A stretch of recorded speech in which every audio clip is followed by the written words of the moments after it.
नमस्कार, आप देख रहे हैं वीएनएम टीवी और न्यूज स्टूडियो से मैं हूं सपना। देश, दुनिया और शहर जिले की खबरों पर विस्तार पे नजर डालें उससे पहले नजर आज की सुर्खियों पर। आइए देखते हैं आज की वीएनएम हेडलाइंस।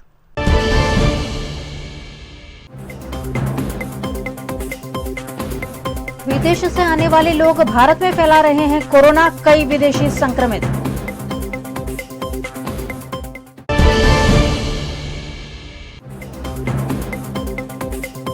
गुजरात के दाहोद की स्कूल में हादसा, दरवाजा गिरने से छात्रा की मौत।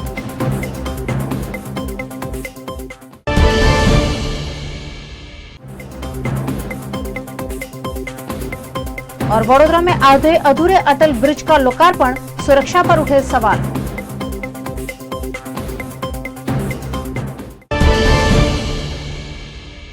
दुनिया के कई देशों में कोरोना संक्रमण बढ़ रहा है। इसी बीच विदेश से भारत आने वाले नागरिक भी कोरोना संक्रमित हो रहे हैं। कोरोना के बढ़ते खतरे के बीच भारत आए 8 विदेशी कोरोना संक्रमित पाए गए हैं। बिहार के गया एयरपोर्ट पर बैंकॉक के 3 और म्यांमार के एक शख्स की कोरोना रिपोर्ट पॉजिटिव आई है। वहीं दिल्ली एयरपोर्ट पर म्यांमार से आए 4 विदेशियों की रिपोर्ट पॉजिटिव आई है। सभी के सैंपल जीनोम सीक्वेंसिंग के लिए भेज दिए गए हैं। कोलकाता एयरपोर्ट पर भी 2 कोविड पॉजिटिव मामले सामने आए हैं। इनमें से एक 24 दिसंबर को दुबई से आया था, जबकि दूसरा मलेशिया के कोलालमपुर से आया था। गया में तिब्बती धर्मगुरु दलाई लामा के धार्मिक कार्यक्रम में शामिल होने आए 4 विदेशी नागरिक कोविड पॉजिटिव पाए गए हैं। इससे धार्मिक स्थल पर कोविड मामलों की संख्या बढ़ने की आशंका है। कोरोना पर केंद्र सरकार की सख्ती के बीच भारतीय एयरपोर्ट ने राहत भरी खबर दी है। Centre for cellular and molecular biology (CCMB) के डायरेक्टर विनय के नंदीकुरी ने कहा है कि BF.7 वेरिएंट का असर भारत में ज़्यादा नहीं होगा।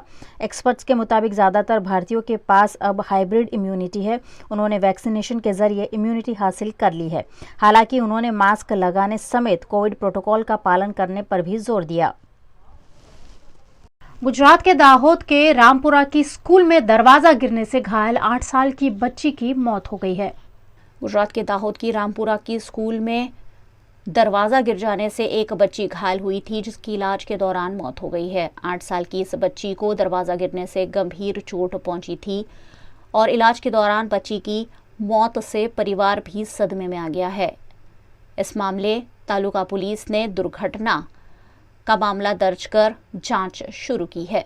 जिला प्राथमिक शिक्षण अधिकारी क्षेत्र में आवेली अमारी सरकारी प्राथमिक शाळा दाहोद तालुकानी रामपुरा प्राथमिक शाळा खाते धोरण 3 में अभ्यास करती दीकरी पर कंपाउंड वॉल साथे जे दरवाजो आवेलो होय तेना मोढाना भागे पड़ता तेने गंभीर इजाओ पहोंची थी। तात्कालिक असरथी अमे दाहोद चाइल्ड्स होस्पिटल खाते तेने प्राथमिक सारवार अपावी अमदावाद खाते तेने शिफ्ट करेल हती। परंतु शनिवारना सांजना सुमारे दीकरीनुं अवसान थयेल छे तेओने प्राप्त सूत्रों मुजब जाणकारी मळेल छे। ते दरमियान जवाबदारीना भागरूपे शाळाना बाळकोनी सावचेती राखवानी जवाबदारी शाळाना आचार्यश्री मुख्य शिक्षक तरीकेनी जवाबदारी तेमना जवाबदारीना क्षेत्रमां आवती होय तेओने तपासना भागरूपे तात्कालिक असरथी अमोए फरज मोकूफी पण કરી દીધા છે। દરેકે દરેક શાળાઓને દરેક સત્રના શરૂઆતમાં એટલે કે જૂન મહિનાના શરૂઆતમાં શાળાના બાળકોની સાવચેતી જાળવવાના ભાગરૂપે સેફટી મેજર્સ જાળવવા માટે પરિપત્ર પણ કરતા હોય છે। પ્રથમ દ્રષ્ટિએ શાળાનો દરવાજો વેલ્ડિંગમાંથી તૂટી જવા પામેલ છે તે પણ અમે પણ જોયું છે અને રિપોર્ટમાં પણ અમારી પાસે આવેલું છે, જેથી કરીને ક્યાંક ને ક્યાંક સેફટી મેજર્સની જાળવણીનો અભાવ હોવાનું પ્રત્યક્ષ બને છે। गुजरात राज्य का सबसे लंबा फ्लाईओवर ब्रिज वाहन चालकों के लिए खोल तो दिया गया है, लेकिन अभी भी ब्रिज की कार्यवाही अधूरी ही है। गुजरात का सबसे लंबा 3.5 किलोमीटर का फ्लाईओवर ब्रिज अब वाहन चालकों के लिए खोल दिया गया है। कल ही गुजरात राज्य के मुख्यमंत्री भूपेंद्र पटेल ने ब्रिज का लोकार्पण कर दिया। वाहन चालकों ने ब्रिज से आवाजाही भी शुरू कर दी है, लेकिन ब्रिज पर कई जगह काम अभी भी चल रहा है। ब्रिज के पिलर की कार्यवाही बाकी है, रंग रोकान बाकी है, प्लम्बिंग की कार्यवाही बाकी है, सर्विस रोड बन रहे हैं। ब्रिज के नीचे सर्कल भी तैयार नहीं है, इसके बावजूद ब्रिज खोल दिया गया है। ऐसे में शहर के नागरिकों की सुरक्षा पर सामाजिक कार्यकर्ता कमलेश परमार ने आवाज उठाई है। वडोदरा शहर में आवेल गुजरातनो सौथी मोटामां मोटो ब्रिज गई काले जे लोकार्पण थयुं। वडोदरा शहर कॉर्पोरेशन, मेयर, कमिश्नर, चेरमेननो हूँ खूब खूब आभार मानु छुं। परंतु कही शकाय के जे ब्रिजनुं काम हजू पण तमे जोई शको छो के चालू छे अने जे ब्रिजनो जे मेन पाया होय छे आ पायानुं ज काम चालू छे, એટલે કંઈક ने કંઈક कही शकाय કે આ બ્રિજની કંઈક પોકળ કામગીરી કહેવાય, કારણ કે જો બ્રિજ એકદમ કમ્પ્લીટ હોય તો કમ્પ્લીટ સર્ટિફિકેટ પણ હોવું જરૂરી છે. કારણ કે ટૂંક સમય પહેલાં ગુજરાતની અંદર જે એક ઘટના બની હતી, મોરબીની દુર્ઘટના ઘટી હતી, ત્યારે પણ જોયું કે ત્યાં ગાડી જે ઘટના ઘટ્યા બાદ જે કહેવાય છે કે બિલ્ડર જે કોન્ટ્રાક્ટર છે, કોન્ટ્રાક્ટરને પણ હાલમાં પણ છાવરવામાં આવે છે. પરંતુ જે આ બ્રિજની અંદર જે કહેવાય છે કામગીરીની ભાગરૂપે જે કલરનું કામ હોય, પ્લમ્બિંગનું કામ હોય, સાથે અન્ય સર્કલોનું કામ હોય, આ તમામ કામો બાકી છે. એટલે વડોદરા શહેરના નાગરિકોને પણ કંઈક ને કંઈક ચિંતામાં મુકાય એવી વિષય છે. કારણ કે જો હકીકતની અંદર ઉદ્ઘાટન લોકાર્પણ થયું હોય તો તમામ રીતની કહેવાય છે સુવિધાઓ પૂર્ણ કરાવી હોવી જોઈએ, પરંતુ આજે પણ તમે જોઈ શકો છો આ બ્રિજની કામગીરી અધૂરી છે.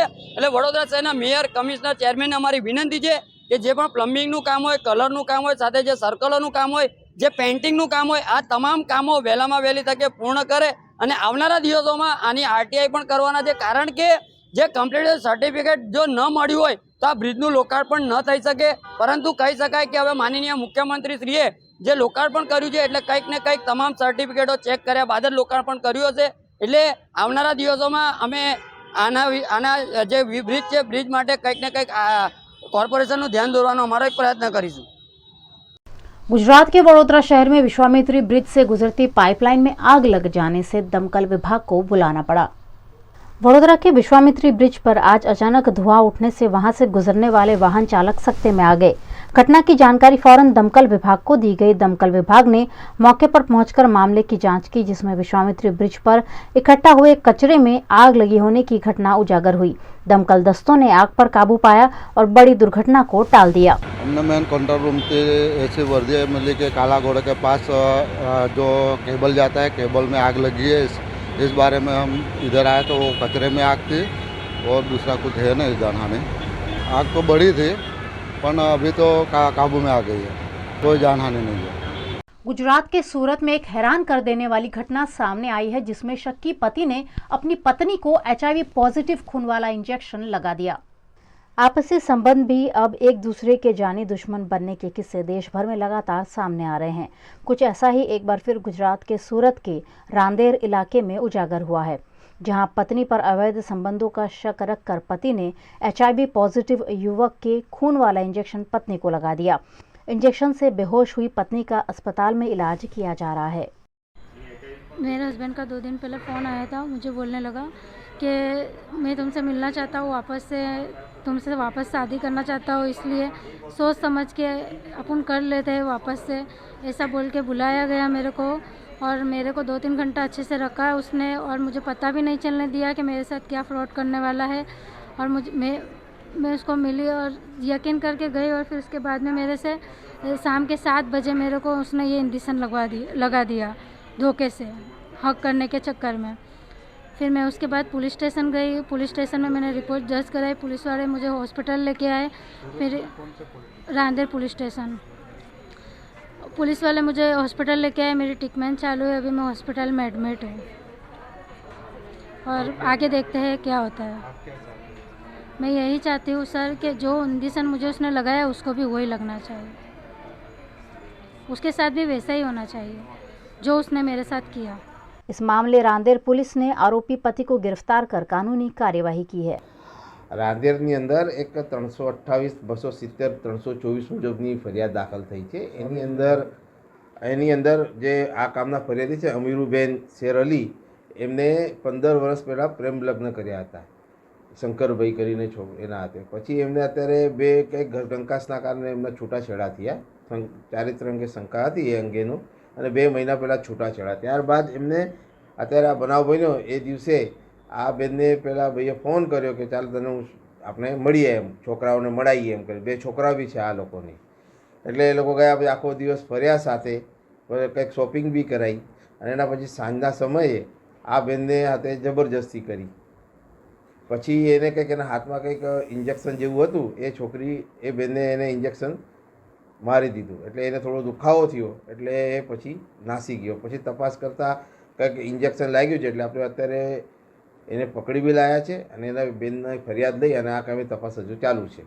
સાહેબ, આ જે ઇન્જેક્શન છે એ ક્યાંથી લાવ્યો હતો અને શાનું ઇન્જેક્શન છે? હવે તપાસનો વિષય છે, અને અત્યારે કંઈક દવા સિવિલ હોસ્પિટલમાં ગયેલો અને ત્યાંથી લાવેલો એવું કહે છે। કયા વોર્ડમાંથી લાવ્યો હતો એ ખ્યાલ નથી, અત્યારે તપાસ ચાલે છે।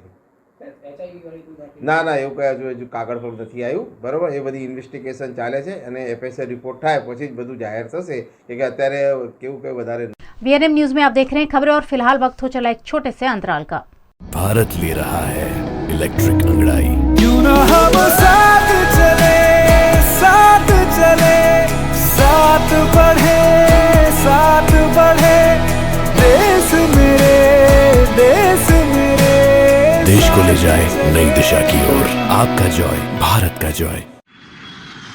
ધોરણ 12 પછી કેનેડામાં ઓછામાં ઓછા બજેટમાં કઈ રીતે સ્ટડી કરી શકાય એનું સંપૂર્ણ માર્ગદર્શન મેળવવા આજે જ વિઝિટ કરો કાનન ઇન્ટરનેશનલ, જ્યાં તમને મળશે IELTS, PTE, TOEFL, GRE અને સેટના કોચિંગ સાથે કોલેજ યુનિવર્સિટીના study options, facilities like mock test, SOP, EMI, education loan, visa filing અને pre departure everything under one roof. તો આજે જ આવો Kanan international at Trident complex, racecourse road, Vadodara. વડોદરાના ઘણા વિસ્તારો જેમ કે અકોટા, માંજલપુર, અલકાપુરી, મકરપુરા વગેરે વગેરે વિસ્તારોના લોકો ચિંતામાં છે. આ ચિંતાનું કારણ છે વડોદરાના લોકોમાં વધતી ઈર્ષા. જી હા, અને આ ઈર્ષાનો સ્ત્રોત છે તરસાલી એરિયામાં આવેલ રેઝિડેન્શિયલ પ્રોજેક્ટ દર્શનમ પ્લેસ. ઘણી બધી એમ્યુનિટીઝથી ભરપૂર આ 2 અને 3 BHK પ્રોજેક્ટ બની ગયો છે નવા ઘર શોધવાવાળા લોકો માટે એક અનોખો અવસર. भारत ले रहा है इलेक्ट्रिक अंगड़ाई। क्यों ना हम साथ चले, साथ चले, साथ बढ़े, साथ बढ़े, देश मेरे, देश मेरे, देश को ले जाए नई दिशा की ओर। आपका जॉय, भारत का जॉय। गुजरात के अहमदाबाद में कॉरपोरेशन संचालित इंग्लिश मीडियम स्कूल में शिक्षक नहीं होने से छात्रों के भविष्य पर सवालिया निशान लग गया है, जिस पर कांग्रेस नेता ने आपत्ति जताई। અમદાવાદ કોર્પોરેશન સંચાલિત નગર પ્રાથમિક શિક્ષણ સમિતિમાં અંગ્રેજી માધ્યમની શાળાઓમાં મોટા પાયે શિક્ષકોની ઘટ હોવાનો આંકડો સામે આવ્યો છે. આ જ રીતે હિન્દી માધ્યમ આપણી રાષ્ટ્રભાષા, હિન્દી માધ્યમની શાળાઓમાં પણ મોટા પાયે શિક્ષકોની જગ્યા લાંબા સમયથી ખાલી છે. નગર પ્રાથમિક શિક્ષણ સમિતિમાં મોટા પાયે જે વિદ્યાર્થીઓ અભ્યાસ કરવા આવે છે એ શ્રમિકોના બાળકો આવે છે, સામાન્ય ઘરના બાળકો આવે છે, ગરીબ ઘરના આવે છે. ત્યારે શિક્ષક વિના જ એ બાળકોનું ભવિષ્ય કઈ રીતે બનશે? કોર્પોરેશનના શાસકો દર વર્ષે બજેટમાં કરોડો રૂપિયાની જાહેરાત કરે છે, પણ જમીની હકીકત જોઈએ તો શિક્ષક વિનાની જ શાળાઓ ધમધમી રહી છે. સરકાર વાતો તો દાવા કરે છે ભણશે ગુજરાત, રમશે ગુજરાત, જીતશે ગુજરાત, પણ શું શિક્ષક વિના શાળાઓમાં કઈ રીતે ભણશે ગુજરાત? અને અંબાજીથી ઉમરગામ આદિવાસી વિસ્તારનો આ પ્રશ્ન નથી, આ પ્રશ્ન તો અમદાવાદ જેવા મેગા સિટીનો છે. ત્યારે અન્ય રાજ્યના અન્ય જિલ્લાઓમાં તો મોટા પાયે શિક્ષકોની ઘટ છે. એક તરફ ટેટ પાસ થયેલા હજારો યુવાન યુવતીઓ શિક્ષક શિક્ષિકા તરીકે કામ કરવા માંગે છે, તેને તક નથી આપવામાં આવતી, અને બીજી બાજુ શિક્ષક વિનાની શાળાઓ ચાલે. મને એમ લાગે કે સરકારે શિક્ષણની અધોગતિ માટે જવાબદાર છે, ત્યારે તેમને ધ્યાન કેન્દ્રિત કરવું જોઈએ. અને મારી આપના માધ્યમથી સીધી માંગ છે કે શિક્ષકોની તાત્કાલિક ભરતી કરવામાં આવે, અને શિક્ષકોની ભરતી કર્યા પછી શિક્ષણ ઉપર ધ્યાન કેન્દ્રિત કરવામાં આવશે તો જ ગુજરાત સાચા અર્થમાં गतिशील બનશે. गुजरात के वडोदरा शहर में दीपक फाउंडेशन द्वारा चलाए जाते कामधेनु प्रोजेक्ट अंतर्गत पशु मालिकों को पशु आहार और दवाइयों का वितरण किया गया।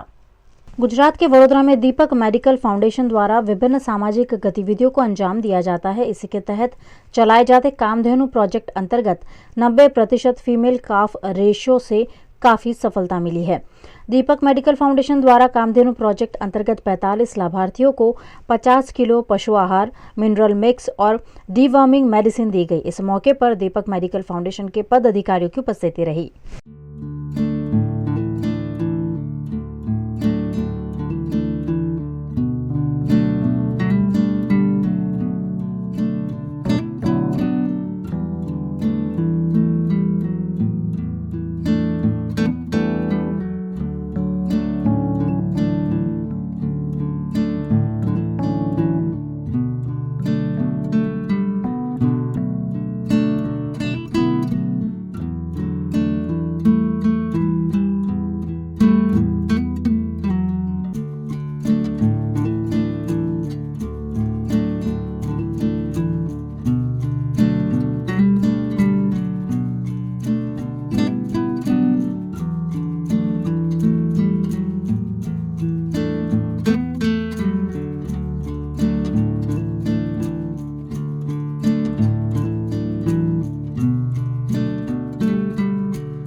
Deepak Foundation in Nandesari has been working since 96 for livelihood, and we have been working on different projects like Kamdhenu, where we work with cattle. We have women's dairy.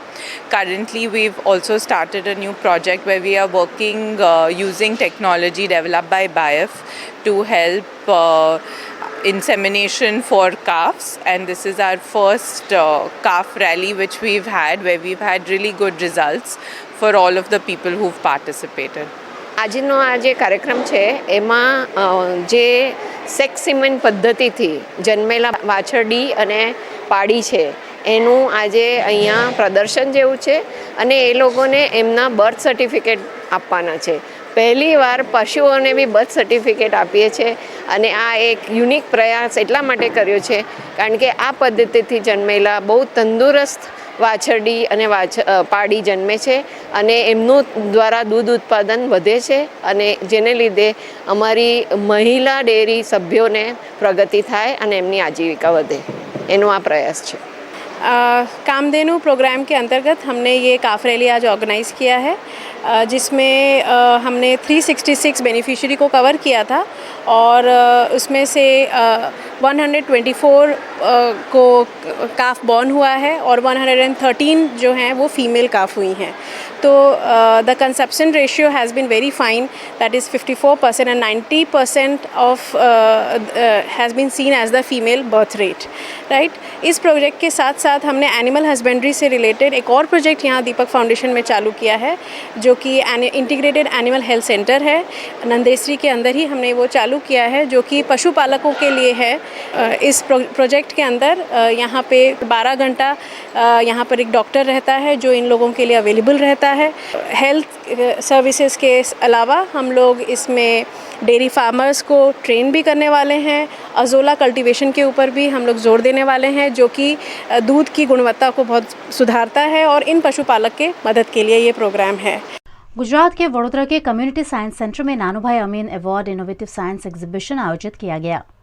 Gujarat के वडोदरा शहर में स्कूलों के साथ साथ विभिन्न संस्थाओं द्वारा भी छात्रों की प्रतिभा को मंच देने के लिए विभिन्न आयोजन किए जाते हैं. एक ऐसा ही आयोजन सुभानपुरा के कम्युनिटी साइंस सेंटर में किया गया. Nanubhai Amin award innovative science exhibition का यहां आयोजन हुआ, जिसमें वडोदरा की 37 स्कूलों के प्रतिभावान छात्रों ने शिरकत की. साइंस के विभिन्न नियमों पर बच्चों ने अपना दिमाग लगाकर अद्भुत प्रोजेक्ट बनाए. रोजमर्रा की जिंदगी में इस्तेमाल आने वाले इस प्रोजेक्ट के जरिए बच्चों ने अपनी प्रतिभा को प्रदर्शित किया.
कम्युनिटी साइंस सेंटर बड़ौदा हर साल Nanubhai Amin award for innovative science exhibit इस नाम की एक मॉडल की इनोवेशन मॉडल की प्रतियोगिता का आयोजन करता आया है.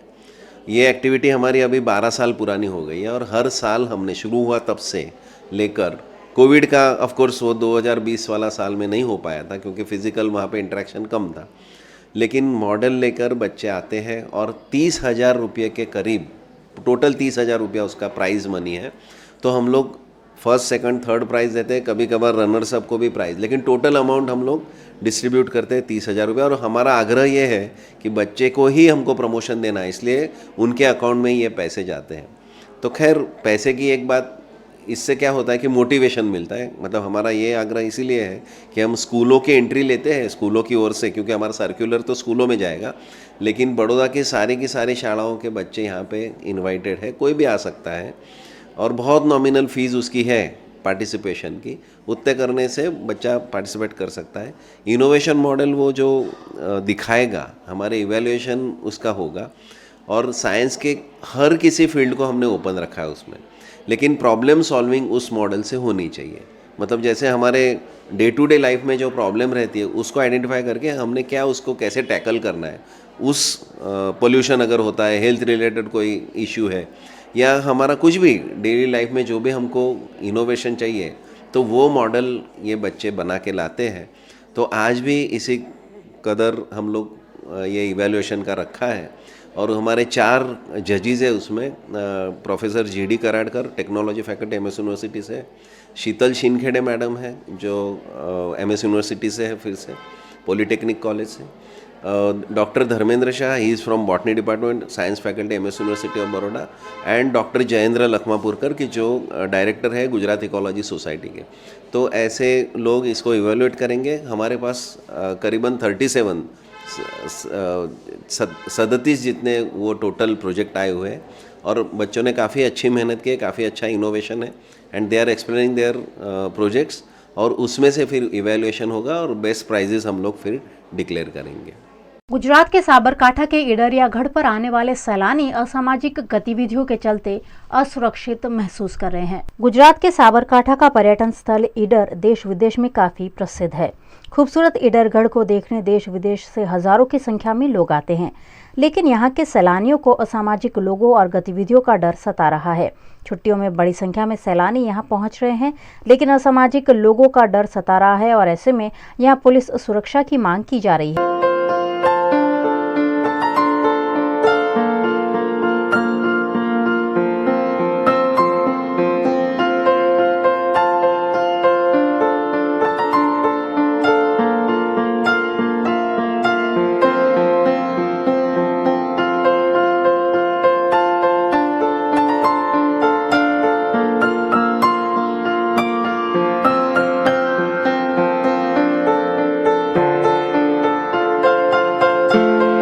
અહીંયા આવતા પ્રવાસીઓ અને લુખ્ખા તત્વો બહુ હેરાન કરતા હોય છે। અગાઉ પણ આ લુખ્ખા તત્વો બહુ હેરાન કરતા, નશેડીઓ ગંજરીઓ હોય, ગાડીઓના કાચ ફોડી નાખી છે, પેટ્રોલ ચોરી જાય છે। પછી આવતા જતા જે પણ લોકો હોય, જાણે કે કપલ હોય, કોઈક દંપતી હોય, એકલા બેસી રહ્યા હોય, તેમના વિડીયો ઉતારીને વાયરલ કરવાની ધમકીઓને ખોટા પૈસાઓ પડાવતા હોય છે।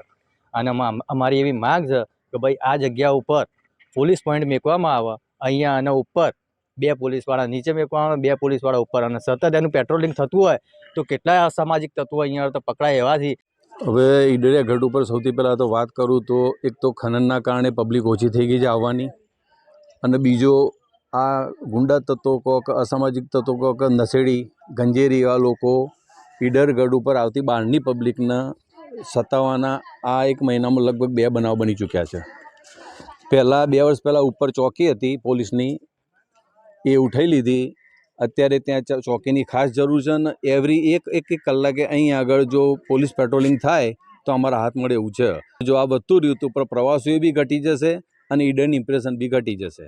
એટલે અમે એવું છે કે ઉપર કદાચ કોઈ પ્રોબ્લેમ થયો, કોઈને કંઈ તકલીફ થઈ, કોઈ લેડીઝની છેડતી થઈ કે ગમે તે કોઈ બનાવ બન્યો તો એનો કોઈ કોન્ટેક્ટ કરો, પોલીસ કોન્ટેક્ટ કરવો હોય કે કોઈને બોલાવો તો ક્યાંથી બોલાવી શકે? કેમ કે પહાડના કારણે ત્યાં નેટવર્ક આવતું નથી, તો એની વ્યવસ્થા ના હોય તો આપણે પોલીસ ચોકી ઉપર હોવી જરૂરી છે।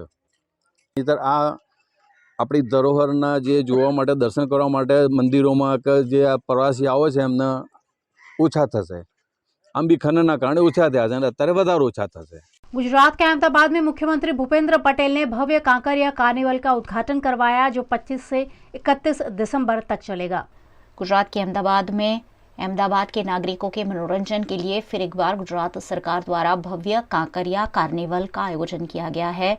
25 से 31 दिसंबर तक आयोजित कांकरिया कार्निवल को लेकर कई सारी तैयारियां की गई है। खासकर ट्रैफिक समस्या ना हो, इस आशय के साथ ट्रैफिक पुलिस ने काफी चुस्त दुरुस्त व्यवस्था की है। कांकरिया के आसपास पुलिस ने no parking zone, no stop, no U turn का रूट घोषित किया है। कई मार्गों पर सुबह 7 बजे से रात के 1 बजे तक भारी वाहनों पर प्रतिबंध लगा दिया गया है।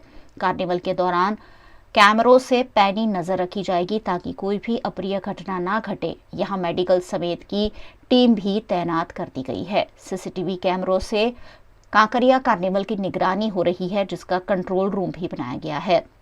कांकरिया कार्निवल अंतर्गत 6 दिनों तक विभिन्न कार्यक्रमों के आयोजन किए गए हैं। कांकरिया कार्निवल में गेट नंबर 1, 2 और 3 जगह पर स्टेज बनाए गए हैं, जिसमें राजबा गढ़वी, विजय सुआड़ा, साईराम दवे, भौमिक शाह, आदित्य गढ़वी समेत के कलाकार लोक संगीत की रंगत जमाएंगे। रात को 10 बजे लेजर बीम शो का आयोजन भी किया गया है। गुजरात पुलिस द्वारा यहां हॉर्स शो और डॉग शो का आयोजन भी किया गया है। बच्चों के लिए कांकरिया कार्निवल में खास बाल नगरी बनाई गई है।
सांस्कृतिक के बारे में आज इनको कुछ समझ में आ रही है। मोबाइल के अलावा कुछ और भी दुनिया है गुजरात के अंदर। और अभी जो हिसाब से कोरोना के केस बढ़ रहे हैं, यहाँ पे भीड़ का माहौल देख के क्या बनता है? कुछ नहीं है, नॉर्मल सीज़न है, कुछ नहीं है कोरोना। सरकार ने अभी कोरोना की भी नई गाइडलाइन जारी किया है राज्य सरकार ने। हाँ, वो केयर ले, हम हमारी केयर ले सकते हैं। सीज़न है, थोड़ी हमारी केयर ले तो अच्छा है। गुजरात के बड़ोदरा शहर में 2 साल बाद इंटरनेशनल मैराथन का आयोजन होने जा रहा है, जिसकी तैयारियां शुरू कर दी गई है। गुजरात के बड़ोदरा शहर के सबसे बड़े इवेंट में बड़ोदरा इंटरनेशनल मैराथन भी शामिल है, जो 2023 में 8 जनवरी को आयोजित होने जा रहा है। बड़ोदरा इंटरनेशनल मैराथन की तैयारियां इन दिनों उत्साह के साथ की जा रही है। इसी क्रम में बड़ोदरा के ज्योति गार्डन में किट पैकिंग का काम शुरू कर दिया गया है। विभिन्न सामाजिक संस्थाओं के सहयोग से इंटरनेशनल मैराथन का आयोजन हो रहा है, जिसमें आम नागरिकों के साथ साथ दिव्यांग छात्र भी हिस्सा लेते हैं। किट पैकिंग में भी दिव्यांग अपनी सहभागिता दिखा रहे हैं। रोज सुबह 9 से शाम के 6 बजे तक ये काम फिलहाल जारी है।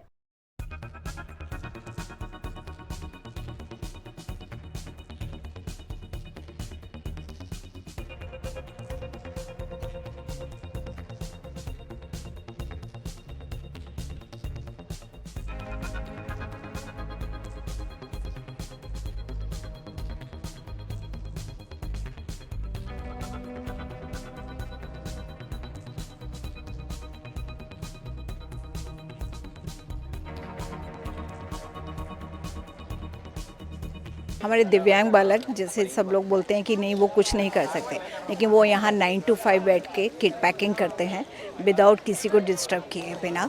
और मैं यहाँ 4 साल से ज्वाइन हूँ, दिव्यांग रन में भी और दिव्यांग किट पैकिंग में भी, और काफ़ी अच्छा पैकिंग करते हैं। साथ में बैठ के पैकिंग करते हैं वो लोग, जैसे सब लोग कर रहे हैं उसी तरह से करते हैं किट पैकिंग। और यहाँ ये थैंक्स टू बड़ौदा मैराथन जो हमको ये अपॉर्चुनिटी देता है, बच्चों को इंडिपेंडेंट रहना सिखाता है, इंडिपेंडेंट काम करना सिखाता है। वो अपने आप से बैठ के और किट पैकिंग करते हैं। क्या नाम? मेरा नाम मंजू कौशल। वडोदरा मैराथन 2023 की किट की पैकिंग आज से स्टार्ट हो चुकी है। सारे वॉलंटियर्स और सारे फ्रंट रनर्स और सारे जो भी ऑर्गेनाइजेशन से जो भी लोगों काम करने आते हैं वो बहुत ही एंथुसियाज्म से किट पैक कर रहे हैं। हम ये मैराथन की किट पैकिंग लास्ट 3 ईयर से हेड कर रहे हैं और टारगेट होता है 1 लाख किट्स का। सो हम ट्राई करते हैं कि ये किट हम लोग मैक्सिमम 3 to 4 डेज़ में सब किट की पैकिंग ख़त्म कर दें। हमारे पास सोशल ऑर्गेनाइजेशंस में से दिव्यांग वॉलंटियर्स है जो 15 से 16 जैसे है, एंड देन वी हैव बाकी सारे वर्कर्स है 90 to 100 जितने, एंड बाकी हमारे फ्रंट रनर्स है that are volunteers of the marathon only, तो वो है 30, 40, 50 जैसे। अलग अलग सब मिलके हम किट पैक कर रहे हैं यहाँ पे। कितनी टारगेट दिया हुआ है और कितने टाइम में ख़त्म करोगे? 1 लाख किट पैक करने का टारगेट है and we are aiming to complete it in 3 days, मतलब 3 दिन में हम ख़त्म कर देंगे। ये लोग सुबह 9 बजे से चालू कर रहे हैं, अब शाम तक चलेगा, ऐसा 3 दिन चलेगा। VNM न्यूज में आप देख रहे हैं खबरें और फिलहाल वक्त हो चला एक छोटे से अंतराल का। भारत ले रहा है इलेक्ट्रिक अंगड़ाई। क्यों ना हम साथ चले, साथ चले, साथ बढ़े, साथ बढ़े, देश मेरे, देश मेरे। देश को ले जाए नई दिशा की ओर। आपका जॉय, भारत का जॉय। ધોરણ 12 પછી કેનેડામાં ઓછામાં ઓછા બજેટમાં કઈ રીતે સ્ટડી કરી શકાય એનું સંપૂર્ણ માર્ગદર્શન મેળવવા આજે જ વિઝિટ કરો કાનન ઇન્ટરનેશનલ, જ્યાં તમને મળશે IELTS, PTE, TOEFL, GRE અને સેટના કોચિંગ સાથે કોલેજ યુનિવર્સિટીના study options, facilities like mock test, SOP, EMI, education loan, visa filing અને pre departure everything under one roof. તો આજે જ આવો Kanan international at Trident complex, racecourse road, Vadodara. વડોદરાના ઘણા વિસ્તારો જેમ કે અકોટા, માંજલપુર, અલકાપુરી, મકરપુરા વગેરે વગેરે વિસ્તારોના લોકો ચિંતામાં છે। આ ચિંતાનું કારણ છે વડોદરાના લોકોમાં વધતી ઈર્ષા। જી હા, અને આ ઈર્ષાનો સ્ત્રોત છે તરસાલી એરિયામાં આવેલ રેઝિડેન્શિયલ પ્રોજેક્ટ દર્શનમ પ્લેસ। ઘણી બધી એમ્યુનિટીઝથી ભરપૂર આ 2 અને 3 BHK પ્રોજેક્ટ બની ગયો છે નવા ઘર શોધવાવાળા લોકો માટે એક અનોખો અવસર। भारत ले रहा है इलेक्ट्रिक अंगड़ाई। क्यों ना हम साथ चले, साथ चले, साथ बढ़े, साथ बढ़े, देश मेरे, देश मेरे। देश को ले जाए नई दिशा की ओर। आपका जॉय, भारत का जॉय। गुजरात की देवभूमि द्वारका के जाम खंभालिया में लोक गायक कीर्तिदान गढ़वी पर नोटों की बारिश हुई।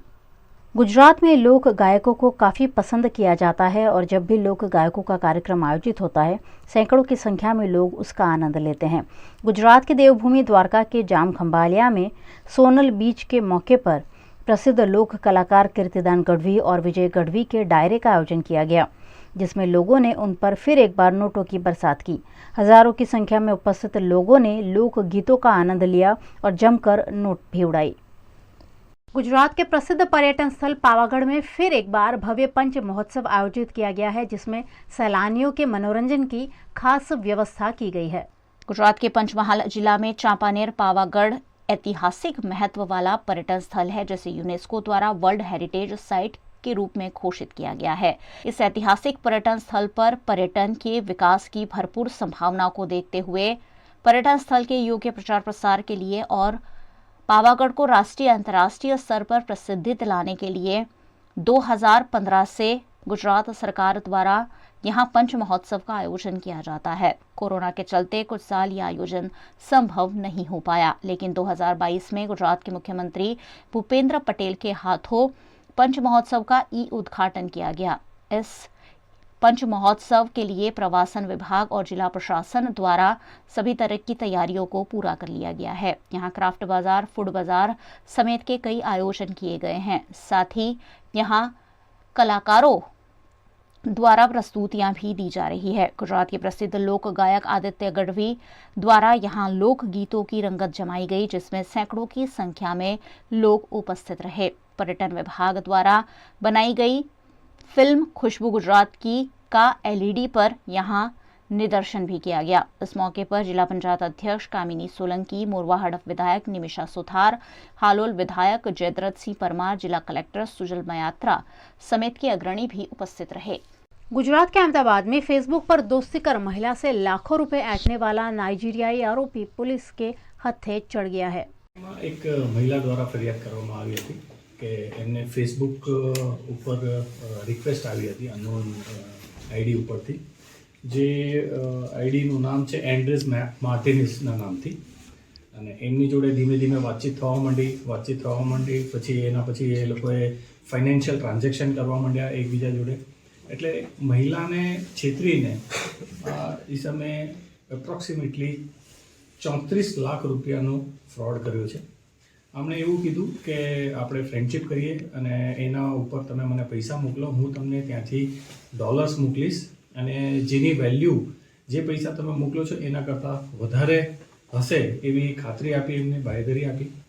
ત્યારબાદ એમને જે ગિફ્ટ મોકલ્યું એમના માટે અને પૈસા મોકલ્યા હતા એ એવું બહાનું બતાવ્યું કે એ એરપોર્ટ ઉપર પકડાઈ ગયું છે અને આ જે નાઇજીરિયન્સ એમાં પકડાયા છે એના જ ગેંગના મેમ્બરે આમાં કસ્ટમ ઓફિસર બનીને અને આ મહિલાને બ્લેકમેલ કરીને અને એની પાસેથી 34 લાખ રૂપિયાનો ફ્રોડ કર્યો છે। હવે આ કેસમાં અમે લોકોએ 2 નાઇજીરિયનની ધરપકડ કરી છે। એકનું નામ છે આકા જેરાડ, જે મૂળ રિપબ્લિક ઓફ કોટે તોસ્ટેના રહેવાસી છે અને ઓગસ્ટ મહિનામાં અહીંયા વિઝા લઈને એજ્યુકેશન વિઝા લઈને અને અહીંયા આવેલો છે। અને બીજા મહિલા આરોપી છે જે નાઇજીરિયન છે, એમનું નામ છે ગિફ્ટ ઓલાબાસી ઓકોપરા, એ મૂળ લાગોસ નાઇજીરિયાના રહેવાસી છે। આ બંને આરોપીઓ દિલ્હીમાં રહેતા હતા અને ત્યાંથી એમની પાસેથી જે ઇન્સ્ટ્રુમેન્ટ ઉપરથી કોલ આવતા હતા તેમજ વાતચીત થતી હતી અને ફેસબુક ID પણ એ જ મોબાઈલમાં હતી, એ પણ એમની પાસેથી કબજે કરવામાં આવ્યો છે। सामूहिक विवाह की खबरें तो आपने काफी सुनी होगी, लेकिन 50 साल बाद सामूहिक रीमैरिज करने का अनोखा मामला भावनगर में सामने आया है। शादीशुदा जीवन निभाना इन दिनों काफी मुश्किल माना जाता है। छोटी छोटी बातों में पति पत्नी एक दूसरे से झगड़ते रहते हैं, कहाँ तो बात तलाक तक भी पहुंच जाती है। इसी बीच भावनगर में एक अनोखा शादी समारोह आयोजित किया गया, जिसमें शादी के 50 साल पूरे करने वाले कपल की दोबारा शादी करवाई गई। भावनगर में पुरुषार्थ फाउंडेशन द्वारा सुखी विवाहित जीवन के 50 साल पूरे करने वाले 36 जोड़ों की फिर से शादी करवाकर युवा पीढ़ी को शादी करने की प्रेरणा दी गई। इस शादी समारोह में कई जोड़े अपने बच्चों और नाती पोतों के साथ शामिल हुए। दोबारा शादी करने वाले लोगों में इस मौके पर उत्साह भी देखा गया। गुजरात के वडोदरा के समाज स्पोर्ट्स कॉम्प्लेक्स में राष्ट्रीय पिट्ठू चैंपियनशिप का आयोजन फेडरेशन ऑफ गुजरात ने किया है। पिट्ठू फेडरेशन ऑफ इंडिया के गुजरात एसोसिएशन द्वारा 3 दिवसीय राष्ट्रीय स्तर की चैंपियनशिप आयोजित की गई है, जिसका उद्घाटन भाजपा के राष्ट्रीय महामंत्री कैलाश विजयवर्गीय के हाथों किया गया, जिसमें देश भर से आए खिलाड़ी शामिल हुए हैं। इस मौके पर गुजरात विधानसभा के दंडक बालू शुक्ल, भाजपा महामंत्री भार्गव भट्ट, सांसद रंजनबेन भट्ट, मेयर केयूर रोकड़िया, विधायक योगेश पटेल, मनीषा वकील, चैतन्य देसाई, भाजपा अध्यक्ष डॉक्टर विजय शाह उपस्थित रहे। हम लोग पिछले 1 महीने से प्रैक्टिस कर रहे हैं। हम लोग पूरे गुजरात के प्लेयर्स हैं और अलग अलग डिस्ट्रिक्ट से आए हुए हैं। हम लोग सूरत में रह के एक जगह पे रह के पूरे 1 मंथ से प्रैक्टिस कर रहे हैं। तो इस बार गुजरात में ये आयोजित हुआ है पिट्ठू गेम, तो हम लोगों की कोशिश रहेगी कि इस बार गुजरात जीत के जाए, गुजरात में भी ट्रॉफी आए, क्योंकि हम गुजरात को रिप्रेजेंट कर रहे हैं। तो पूरी तैयारी है कि गुजरात की ट्रॉफी आए। बहुत सारे स्टेट से यहाँ पे प्लेयर्स आ चुके हैं और हम गुजरात को रिप्रेजेंट कर रहे तो हमारी तैयारी भी उस तरीके की है, क्योंकि हम पिछली बार भी हम सेकंड नेशनल पिट्ठू चैम्पियनशिप जो भोपाल में आयोजित हुआ था, हम वहाँ पे भी गए थे गुजरात को रिप्रेजेंट करने, तो वहाँ पे भी हम कैश प्राइज़ विन करके आए थे फर्स्ट में। तो इस बार हम सिलेक्शन बेस्ड हुआ है, हमारा सिलेक्शन हुआ था पहले डिस्ट्रिक्ट के बीच में, डिस्ट्रिक्ट के बीच में, फिर जाके हम लोग गुजरात को रिप्रेजेंट कर रहे हैं, पूरा गुजरात एक होके हम गुजरात को रिप्रेजेंट करने आए हैं। 3 साल से मैं राजस्थान टीम की कैप्टन हूँ और लास्ट टाइम हम राजस्थान से ही हम विनर थे। और ये गेम बहुत अच्छा गेम है और मुझे 3 साल हो गए इस गेम को खेलते हुए। इससे मेरे को बहुत अच्छा एक्सपीरियंस मिला है खेलने के लिए। और पहले इस गेम को प्रमोट नहीं किया जाता था, बहुत कम मतलब लोग जानते थे, लेकिन अब इस गेम को बहुत सारे लोग जानते हैं, वो भी सिर्फ कैलाश जी विजयवर्गीय की वजह से, क्योंकि उन्होंने इस गेम को बहुत आगे तक बढ़ाया है। और भी बहुत से लोग इस गेम के बारे में और जानेंगे, जिससे कि ये गेम और आगे बढ़ेगा और जिससे सारों को ये नॉलेज मिलेगी और ये गेम और अच्छे लेवल तक जाएगा। बड़ौदा में चैंपियनशिप के लिए आए हो, क्या कहोगे आप? ये चैम्पियनशिप यहाँ पे बहुत अच्छे से करवाई जा रही है और हमारे खाने पाने की सब बहुत अच्छे से व्यवस्था है और सब बढ़िया है यहाँ का। पिट्ठू प्राचीन खेलों में से एक खेल है हमारा, और जिसे आगे बढ़ाने के लिए हमारे जो प्रधानमंत्री मोदी जी हैं उन्होंने ये कदम उठाया है, तो उनको भी बहुत बहुत धन्यवाद। और मैं ये चाहूँगा कि क्रिकेट, फुटबॉल, बाकी और अन्य खेलों के जैसे ही हमारे इस पिट्ठू खेल को भी राष्ट्रीय मंच पर या फिर अंतर्राष्ट्रीय मंच पर भी इसे सराहा जाए। गुजरात के बड़ोदरा शहर का संवती फाउंडेशन एक ऐसा संगठन है जो अनोखी पहल के जरिए आज भी विभिन्न कहानियों को स्कूल के बच्चों तक पहुंचा रहा है। बढ़ती जा रही न्यूक्लियर फैमिलीज में ज्यादातर अब दादा दादी और नाना नानी इतिहास बनते जा रहे हैं। ऐसे में छोटे छोटे बच्चों को कहानी सुनाने का वक्त किसी के पास नहीं होता, लेकिन गुजरात के बड़ोदरा शहर में संवेती फाउंडेशन द्वारा एक उम्दा कार्य करते हुए स्कूलों में जाकर बच्चों को कहानियां सुनाई जाती है और कहानियों के जरिए उन्हें प्रेरणा दी जाती है। ऐसा ही एक आयोजन संवेती फाउंडेशन द्वारा बड़ोदरा के कोयली प्राथमिक कन्या स्कूल में किया गया, जहां बच्चों को वनपरी की कहानी सुनाई गई। कोयली की प्राथमिक कन्या स्कूल में संवेती फाउंडेशन द्वारा वनपरी कहानी के बारे में जानकारी देते हुए खास मोटिवेशनल प्रेरणा दी गई।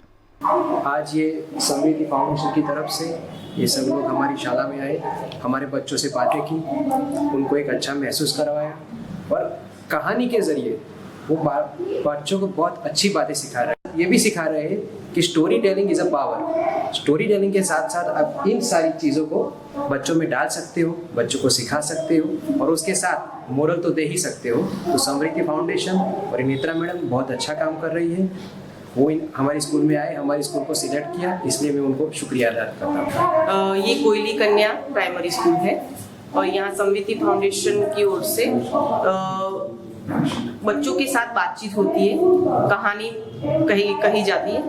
हम यहाँ कोयली की प्राथमिक शाला में आए हुए हैं और यहाँ पे जो बच्चियाँ अभ्यास करती हैं उनको हम कहानी सुना रहे हैं।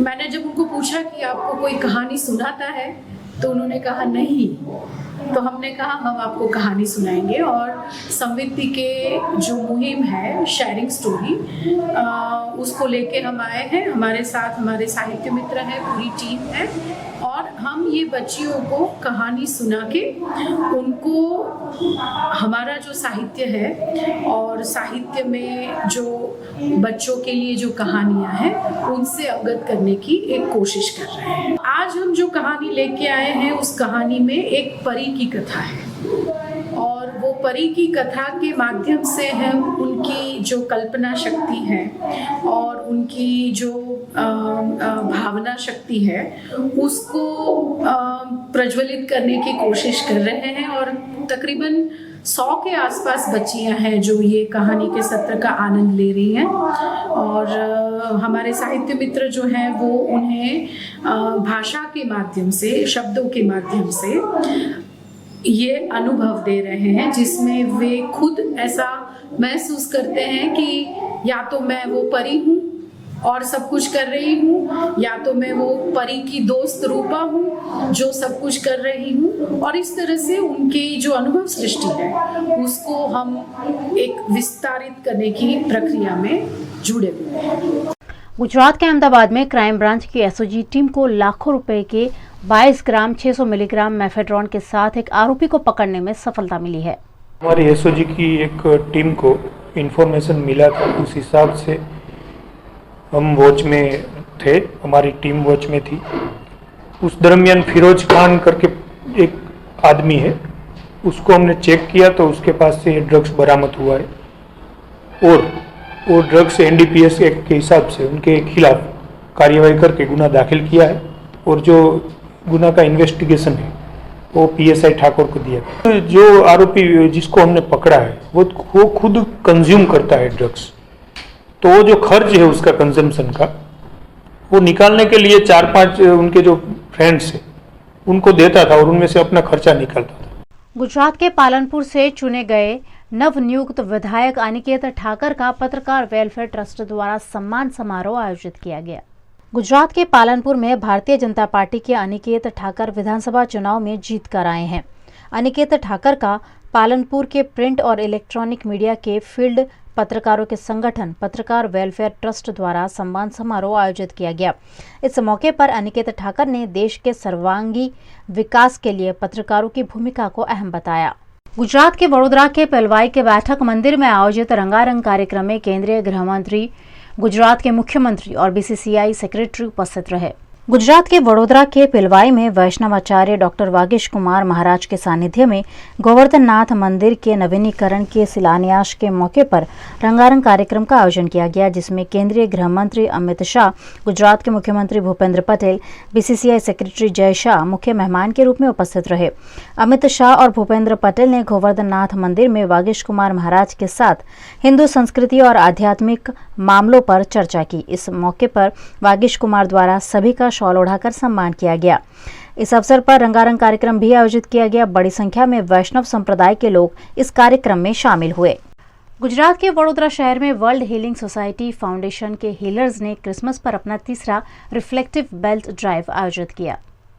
गुजरात के वडोदरा शहर में स्ट्रीट डॉग्स के लिए पिछले 3 सालों से वर्ल्ड हीलिंग सोसाइटी फाउंडेशन कार्यरत है। वर्ल्ड हीलिंग सोसाइटी फाउंडेशन आवारा कुत्तों के हित में कई कदम उठाता है। उन्हीं में से एक है रिफ्लेक्टिव बेल्ट बांधना।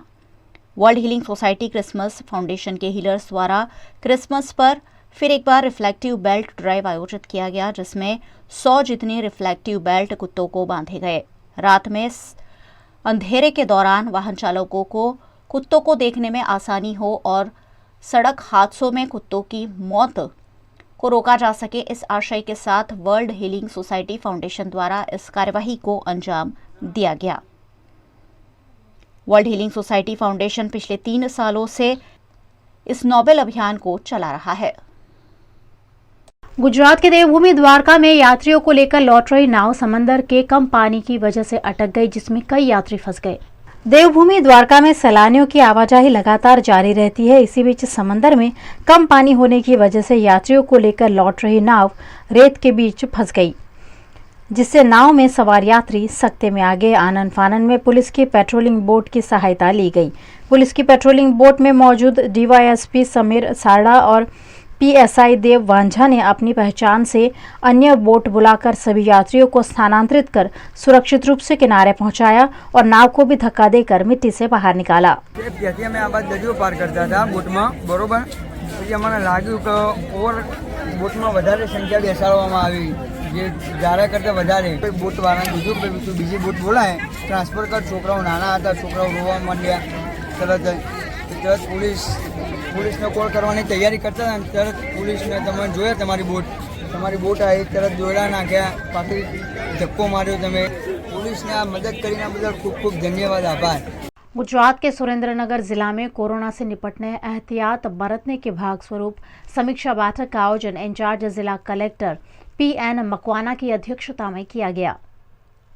हाल जे कोरोनानी स्थिति भारत अने अन्य देशों जे जोवा मळी रही है, ये अन्वये राज्य सरकारनी सूचना अन्वये सुरेंद्रनगर जिला में कोविड अंतर्गत अगमचेतीना भागरूपे दरेक होस्पिटलना सीएचसी, एसडीएस, डिस्ट्रिक्ट होस्पिटलना सुपरिटेन्डન્ટ તેમજ ટીએચઓ સાથે મીટિંગ કરી અને અગમચેતીના ભાગરૂપે તૈયારીના ભાગરૂપે જ્યાં જ્યાં ઓક્સિજન પ્લાન્ટ છે, ઓક્સિજન કોન્સન્ટ્રેટર છે, એની ચકાસણી કરવામાં આવી છે અને ખાસ ટેસ્ટિંગ વધારવા માટે કાર્યવાહી કરવામાં આવી છે. તેમજ જરૂર પડે તો દાખલ કરવા માટેની પણ સુવિધાની તૈયારી કરવામાં આવેલી છે. કોવિડ અંતર્ગત જિલ્લા કક્ષાએ માનનીય કલેક્ટર સાહેબના અધ્યક્ષમાં દરેક સબ ડેપ્યુટી કલેક્ટર, મામલતદારશ્રી, ટીડીઓસી અને તાલુકા હેલ્થ ઓફિસરની મીટિંગનું आयोजन પણ જિલ્લા કક્ષાએથી કરવામાં आवेल છે. न्यूज़ स्टूडियो से ये थी अभी तक की खबरें. वीएनएम टीवी की सारी खबरें आप यूट्यूब, फेसबुक, इंस्टाग्राम के अलावा ओटीटी प्लेटफॉर्म पर लाइव देख सकते हैं. आप डेली हंट, जियो टीवी, वोडाफोन टीवी पर 24 घंटे देख सकते हैं वीएनएम न्यूज़. तो देखते रहिए खबरें वीएनएम टीवी पर. मुझे दीजिए इजाजत. नमस्कार.